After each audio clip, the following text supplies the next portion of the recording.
মৌচাষী ফয়সাল আহমেদ আছি আপনাদের সাথে। আজ দেখাবো নিউক্লিয়াস থেকে বা ছোট কলোনি কখন বড় করার সময় হলো এবং ব্রুডে স্থানান্তর করার পূর্বে কি কি বিষয় লক্ষ্য রাখবেন। আসসালামু আলাইকুম। একটা মৌ কলোনির যাত্রা শুরু হয় ছোট বক্স থেকে নিউক্লিয়াস, যে জায়গায় আমরা খুব অল্প মাছি থাকার কারণে ছোট বক্সে রাখি এবং চেষ্টা করি সেই বক্সটা মৌমাছিতে যাতে ভরে ওঠে এবং বড় 8 ফ্রেম বা 10 ফ্রেমের বক্স গঠন করা যায়। যেরকম এই নিউক্লিয়াসটাতে আমাদের 4 ফ্রেম মৌমাছি ছিল এবং দেখেন আলহামদুলিল্লাহ প্রত্যেকটা ফ্রেমে প্রচুর ডিম বাচ্চা। এই যে সিল যে ব্রুডগুলো আছে এখানে নতুন বাচ্চা জন্ম হবে সামনে এবং আলহামদুলিল্লাহ মৌমাছির চাপ অনেক ভালো। এর জন্য আমরা এই ছোট নিউক্লিয়াস বক্স থেকে এখন বড় বক্সে ট্রান্সফার করতেছি। দেখেন প্রত্যেকটা ফ্রেমে মোটামুটি ভালো খাবার আছে বাচ্চাদের জন্য, পুলেন, এবং এখন যেহেতু অফ সিজন বড় মৌমাছিদের জন্য আমরা চিনি বা শর্করা জাতীয় যে খাবারটা এদের অ্যাক্টিভ রাখে সেটা প্রতিনিয়ত দিয়ে যাচ্ছি। তার পাশাপাশি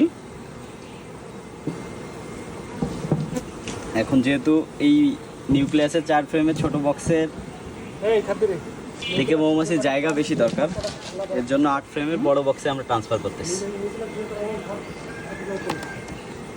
ট্রান্সফারের সময় অবশ্যই লক্ষণীয় যে আপনার প্রত্যেকটা ফ্রেমে যথেষ্ট ডিম বাচ্চা আছে কিনা এবং ভবিষ্যৎ ধারণাটা নেওয়া অবশ্যই দরকার যে এখন এই ছোট বক্সে যে পরিমাণ মৌমাছি আছে আগামী বেশ কিছুদিনের মধ্যে প্রত্যেকটা ফ্রেমে দেখেন যেই খয়েরি কালারের সিল ব্রুডগুলো রয়েছে এগুলা থেকে নতুন পিউপা বা বাচ্চা জন্ম হবে যারা এই কলোনিকে আরও সতেজ এবং বড় করে তুলবে।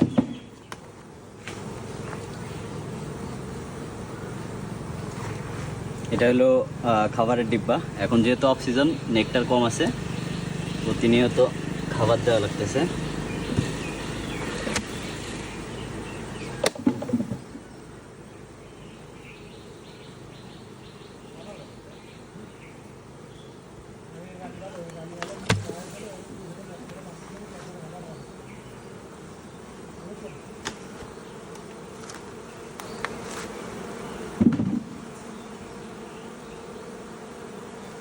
নতুন বক্সে মাছি ট্রান্সফারের সময় খেয়াল রাখবেন বক্স যেন পরিষ্কার থাকে।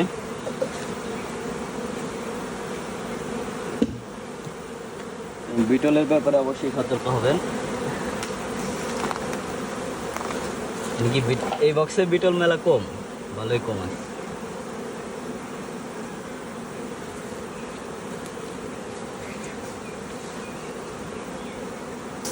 সেই জায়গায় ছোট বক্সটা ছিল, এটা থেকে মাছি এখন বড় বক্সে ট্রান্সফার হয়েছে। আলহামদুলিল্লাহ কিছুদিনের মধ্যে নতুন ডিম বাচ্চা বের হলে নতুন ফ্রেম অ্যাড হবে এবং কলোনি বড় হবে। এবং মৌচাষিরা অবশ্যই মধু উৎপাদন করে না, মৌচাষিরা উৎপাদন করে মৌমাছি এবং মৌমাছি উৎপাদন করে মধু। তাই আপনাদের সকলকে ধারণা থেকে বের হয়ে আসা উচিত যে চাকের মধু আসলে আমরাও চাকের মধুই দেই, আমরা মধু বানাই না, মৌমাছি মধু বানাই। এখানে বানাক আর কাছে বানাক। ধন্যবাদ।